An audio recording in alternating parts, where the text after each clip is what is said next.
আসসালামু আলাইকুম। ছোটবেলা ধরে দেখতেছি আমরা গোয়ালে যদি কোনো গাই গরু বিয়া এই গাই গরুর প্রথম দুধ বেচে আমরা ঘরে হবল তেল লেগে জিলাপি কিনে আনি। এই বছর হয়ে গেছে সম্পূর্ণটাই উল্টাটা। এই বছর আমার আব্বা দুধ বাজারে নিয়ে বিক্রি করতে পারে না, এর মাঝে আবার গিয়ে বস্তার বস্তার ওষুধ আলি কিনে আনে বাজার থেকে। যারা নাকি আমরা লাইন ফিজিয়ান জাতের সব ধরনের গরু পালন সবাই জানেন যে এই গরুগুলা কিন্তু বিয়ানের পরে কিন্তু মেসরাইটিস যে রোগটা আছে এই রোগটা কিন্তু বেশিরভাগই হয়ে থাকে। আগে পরে সবসময় কিন্তু এই গরুটার অনেকবারই কিন্তু মেসরাইটিস রোগ হয়েছে, কিন্তু যতবারই কিন্তু আমরা নিজেদের ঘরোয়া প্রযুক্তিতে কিন্তু এগুলার বালা করছি। এই বছর আর এরকম ভাবে বালা করতে পারি নাই, কারণ সমস্যা হয়েছে কি এইটার ভিতরে যে প্রথমবারে যখন বিয়াইছে তখন যে হাল দুধরা আসলে এই হাল দুধরা আমরা সম্পূর্ণ এটা থেকে বাই করতে পারি। কিন্তু গরুটা বিয়াইছে প্রায় 5 দিনের উপরে 6 দিন হয়ে গেছে, কিন্তু এখনো গরুটার কোন রকম ভাবে ভালো দিক দেখতে পারতাছি না। আর বিয়ানের পরে যে হাল দুধ গুলা তাই হাল দুধ গুলা কিন্তু এখন শক্ত হয়ে গেছে, আর এই শক্ত হয়ে এটার ভিতরে বানের ভিতরে আটকা পড়ে আছে। গরু যখন বিয়াই তার আধা ঘন্টার ভিতরে কিন্তু খাল দুধ বাছুরকে খাওয়াইতে হয়। আমরা যথেষ্ট পরিমাণে একটুখানি খাওয়াইছিলাম, তারপরে ভিতরে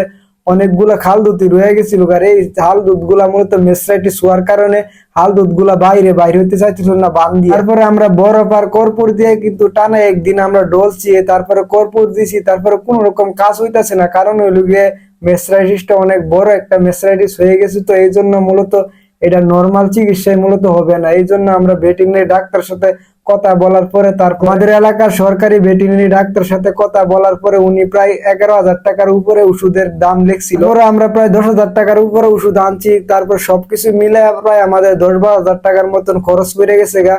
3 দিন যাবত ইঞ্জেকশন করাইতেছি, তারপরে কোন রকম ভালো দিক গরুটা দেখতে পাইতেছি না। বাট গুলো একেবারে নষ্ট হয়ে যাওয়ার পথে। সামনের 2টা বাট মোটামুটি একটু ভালো, কিন্তু পিছনের 2টা বাট একেবারে কানা হয়ে যাওয়ার অবস্থা, কিন্তু দুধ কোন রকম ভাবে 2টা বাটে আসে না। এমন ভাবে যদি চলতে তাই একটা বাট ঠিক করতে যদি 10 থেকে 15,000 টাকা লাগে, তারপরে যদি বাট 2টা ঠিক না হয় তাহলে এসব গরু পালা যদি বাট ঠিক করতে 10-12,000 টাকা লাগে, যে আল্লাহ না করুক যদি বাট গুলো আবার ঠিক না হয় তাহলে তো আমাদের লসের আর শেষ নেই।